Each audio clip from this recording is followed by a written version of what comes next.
Kim, er wordt gemiauwd. Er staan 2 katten voor de deur. Welke kleur hebben ze? Ze zijn rood en zwart. Oh, dat zijn Veggie en Nala. Mijn katten staan voor de deur. Laat ze maar binnen. Hallo allemaal. Touchies to be. Ik heb mijn Air t-shirt weer aan. 1, 2. Oeh. Want dit is video nummer 2 over Air. In een andere video eerder heb ik 3 functies besproken van Air. En dat waren verwijzende functies. Als je die niet hebt gezien en je wilt leren over die 3 functies, kijk die video hierna. En in deze video bespreek ik 2 grammaticale functies van Air. Dus dit zijn functie 4 en functie 5. In de korte intro met mijn geliefde katten zijn deze 2 functies al gebruikt. Namelijk, er wordt gemiauwd en dat is functie 5, waar we straks naar gaan kijken. En er staan 2 katten voor de deur. Dat is functie 4 en daar gaan we mee beginnen. En oh my god! Wat heb ik lang gewerkt, echt bijna een dag. Alleen al aan het schrijven van een script om deze 2 functies en vooral functie 5 op een zo simpele mogelijke manier uit te kunnen leggen en het ook een beetje leuk te houden. Dus mijn uitleg straks is een beetje kort, maar ik geef heel veel voorbeelden met een heel leuke spreekplaat met tekeningen voor kinderen. Daarna, aan het eind, vertel ik nog iets over de zinstructuur van deze zinnen met Air. En als je dan nog meer wilt leren, dan kun je naar de online les gaan. Want daar wordt nog veel meer uitleg gegeven met veel meer voorbeelden. En ik vertel aan het eind, helemaal aan het eind van deze video, nog iets over een mini cursus die ik maak en ga maken over Air. Dus blijf kijken als je alles wilt weten. Yes! We beginnen met functie 4.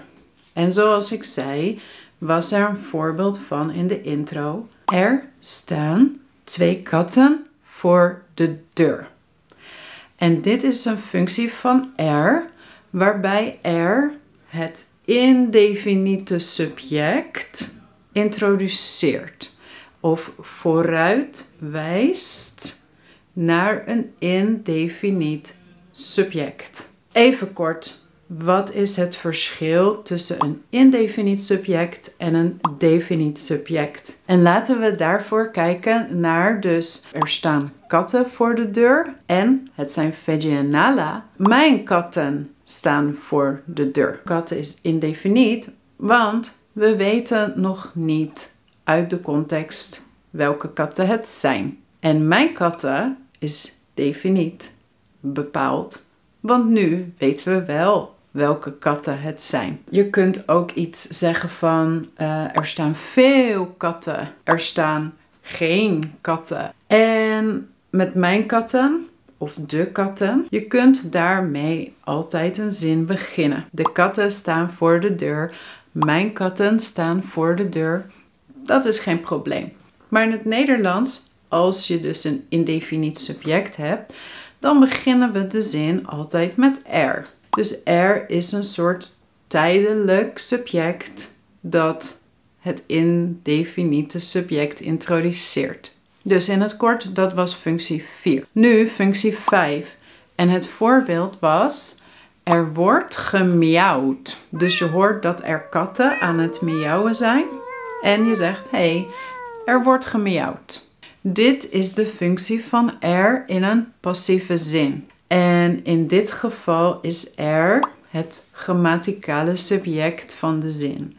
En we gebruiken hier deze constructie Omdat we de nadruk leggen op het werkwoord, de activiteit, miauwen, het miauwen van de katten. Dus dan is er het subject of soms verwijst er ook weer naar een indefiniet subject in de zin. Ik ga laten zien straks hoe dat werkt. Eerst een klein stapje terug. Een passieve zin. Wat is dat ook alweer? Elise laat de honden uit. Dat is een actieve zin. En dan een passieve zin. De honden worden door Elise uitgelaten. In de actieve zin is Elise het subject van de zin en zij is de actor. Zij is actief. Zij voert de handeling uit. In de tweede zin zijn de honden het subject van de zin. Maar zij doen niets. Zij zijn passief. Ik heb een video gemaakt over passieve zinnen. Hoe je ze maakt. Nog meer uitleg. Dus wil je nog een keer dit opfrissen of weet je het nog niet zo goed? Kijk dan die video. Ik zet een link naar de video in de beschrijving. In de passieve zin, de honden worden uitgelaten door Elise. Dan zijn de honden definiet en als je door Elise erbij zet, dan is dus deze actor ook definiet. Je weet dat het Elise is en de honden. Je weet dat het de honden zijn. Maar soms wil je iets algemeens zeggen. Laten we zeggen, eerst weer definiet. Elise laat de honden altijd in dit parkje uit. Mensen laten honden altijd in dit parkje uit. Iets algemeens. En dan maken wij in het Nederlands hier een passieve zin van. In dit geval wordt het dan: er worden in dit parkje altijd honden uitgelaten. Misschien is dit nog steeds een beetje abstract. Dus we gaan naar mijn computer. We gaan achter mijn computer zitten. En ik laat jullie de tekeningen zien. En geef voorbeelden hoe wij dus deze twee constructies gebruiken. Ik heb hier spreekplaten. En wat zien wij hier? Er zit een man op een stoel en hij leest de krant. Je kunt niet zeggen, de man zit op de stoel, want we weten niet wie het is. Dus er zit een man op een stoel en hij leest de krant. Er staan een jongen en een meisje en ja, zij zoenen of zij knuffelen een beetje. Er zijn twee meisjes aan het rolschaatsen. Niet de meisjes zijn aan het rolschaatsen. Nee, je kunt wel zeggen, er zijn twee meisjes en de meisjes zijn aan het rolschaatsen. Maar eerst introduceer je de meisjes met er. Er zijn twee meisjes. Er zijn kinderen in de zandbak. En zij zijn aan het spelen. Dit kun je dus op deze manier voor alles doen. Er is een boom. Er zijn koeien. Er zijn kinderen. Nou ja, op die manier kun je alles beschrijven. Wat we ook kunnen doen is beschrijven wat zij aan het doen zijn. De activiteiten. En dan gebruik je de passieve constructie. Bijvoorbeeld hier. Er zijn tentjes. Er wordt gekampeerd. Dus mensen kamperen. Er wordt gekampeerd. Mensen eten ijsjes. Nou, het is heel algemeen. Mensen eten ijsjes. We maken dan een passieve zin. Er worden ijsjes gegeten. Want het gaat over de handeling, de actie. Ijsjes eten. Hier. Er zijn kinderen die varen. Het gaat om het varen. Dus er wordt gevaren. En bijvoorbeeld er wordt gezwommen. Er wordt gesnorkeld. Zo kunnen we nog langer doorgaan. En misschien klinkt het een beetje onnatuurlijk en denk je, goh, Kim, wanneer ga ik dit gebruiken? Nou, bijvoorbeeld als je algemene uitspraken wilt doen. Bijvoorbeeld een actieve zin.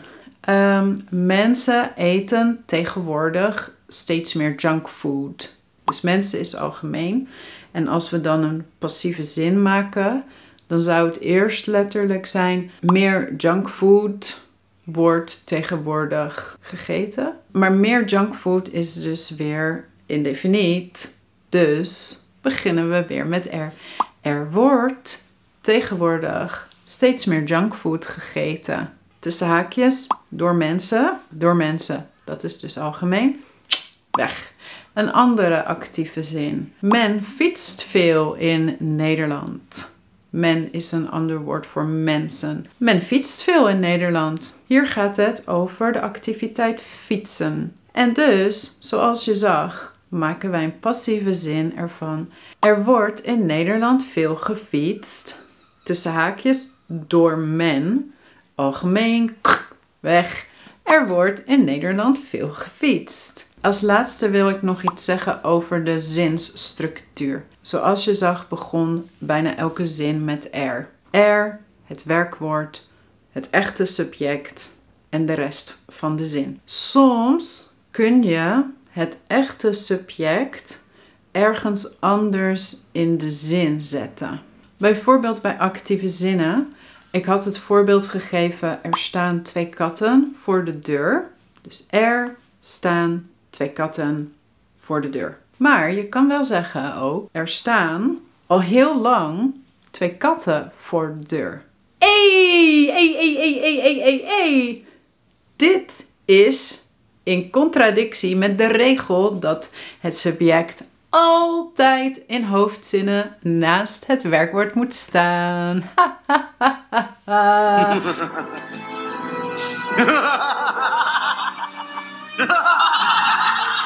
Maar omdat er hier het voorlopige subject is en er staat wel naast het werkwoord staan, dan kan het dus wel. Dus dit is een soort van functie van er. Er staat naast het werkwoord en het echte subject kan ergens anders naartoe gaan. Dus er staat altijd naast het werkwoord.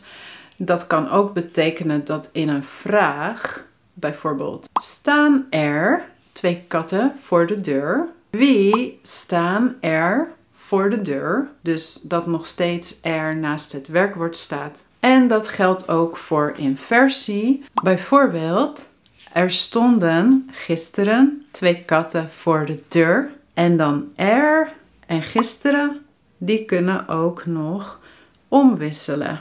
En dan krijg je inversie. Gisteren stonden er 2 katten voor de deur. En dit geldt ook voor de passieve zinnen dat er altijd naast het werkwoord staat. Bijvoorbeeld met ijsjes. Er worden ijsjes gegeten. En als laatste, voor het passievum is het belangrijk om te leren hoe je de verschillende tijden maakt. En dat kun je leren in de andere video over het passievum. Wil je nu meer gaan oefenen? Ga dan naar de website en schrijf je in voor de mini-cursus over er. Er staan nu 2 lessen online. Degene van vorige keer en deze. En later komen er nog meer lessen in. Ik weet niet precies wanneer, want ik wil superveel video's maken, ook over andere onderwerpen. Maar als je je nu aanmeldt, dan betaal je de prijs voor de les van vandaag en de eerdere les. En daarna heb je voor altijd toegang. En als die andere lessen dus ook later online komen in de mini-cursus, dan hoef je niet meer te betalen. Maar de cursus wordt wel elke keer een beetje duurder. En hou dus ook mijn YouTube-channel in de gaten als je dus wilt leren over er met bijzinnen, er met modale werkwoorden in passieve zinnen, er met scheidbare werkwoorden, meerdere er'en in één zin die verschillende functies hebben. en ook wilt leren over idiomen en spreekwoorden met R. Want alles komt natuurlijk ook hier op mijn kanaal.